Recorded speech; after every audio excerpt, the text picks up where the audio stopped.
আসসালামু আলাইকুম। আমার ঈদের দিনের খাওয়ার আয়োজন আপনাদের সামনে তুলে ধরাতে শেষ পাতে মিষ্টিটা অনেক হয় ফিন্নি করেছি, এই জন্য শেষ পাতে মিষ্টিটা অনেক টেস্ট হয়েছে। আপনারা বলবেন যে আমি নিজে রান্না করছি বলে আমার কেমন লাগবে, না তাই না, এখন খাওয়া মজা হয়েছে আর ভালো লাগে। এটা হলো ভালো লাগে আপনারা ফিন্নিটা জানাবেন করার পরে ঠান্ডা করার জন্য আমি টেবিলে রেখে দিয়েছি।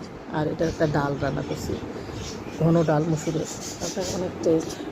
এটা রান্নার প্রসেসটা অন্যরকম, খেতে অনেক মজা, আমার ছেলের অনেক পছন্দ, আমাদের সবার পছন্দ। আর এটা হলো সেমাই করেছিলাম ঈদের দিনের আয়োজন। এগুলো আমার সেমাই দুধটা ঘন করে জাল দেওয়ার পরে ছাড়ে দিয়ে এভাবে কিশমিশ কাজু বাদাম দিয়ে তেল দিয়ে রাখছি ঠান্ডা হওয়ার জন্য।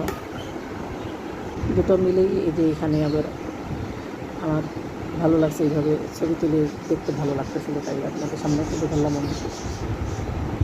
আপনাদের দোয়া করবেন আমার জন্য সবাই, যে আমি যেন আল্লাহ যেন আমাকে ভালো রাখি, আবার আমি যেন ভালো কিছু করতে পারি সবার জন্য, সব আত্মীয় স্বজনের। এটা ফিরনি আর পায়েসটাই অনেক টেস্টি হয়েছে। পায়েস ইয়াটা শেষ হয়ে গেছে, সেমাইটা, আর ফিরনিটা এখনও আছে। আর আমি করছি হলো খিচুড়ি, সকালে খিচুড়ি, ডিম ভাজি, আলু ভর্তা, তাহলে সকালে খাওয়ার জন্য গরু জবাই করে দিয়ে আসার পরে সবাই একটু হলেও খাওয়ার জন্য। এই সকালবেলায় এই আয়োজন, দুপুরের আয়োজন আলাদা হবে, দুপুরের আয়োজনটা আলাদাভাবে খাওয়ানো হবে। আর টেবিলের সাথেই ছিল এটা সময়টা, তাই আবার দেখা হলো। আর বাটি রাখছি, যারা আসবে হয়তো খাবে এইভাবে। ডিম ভাজে নিছি সবাই, আর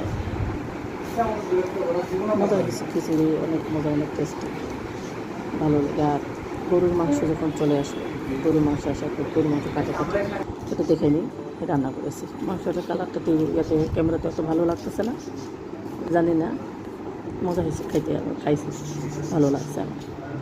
আপনাদের কেমন লাগবে জানি না। যদি ভালো লাগে অবশ্যই কমেন্ট করবেন, শেয়ার করবেন, আমার জন্য দোয়া করবেন। যারা ইউটিউব থেকে দেখবেন অবশ্যই সাবস্ক্রাইব করুন, বেল বাটনটা বাজিয়ে দেবেন, দোয়া করবেন সবার জন্য, সবাই জন্য শুভ।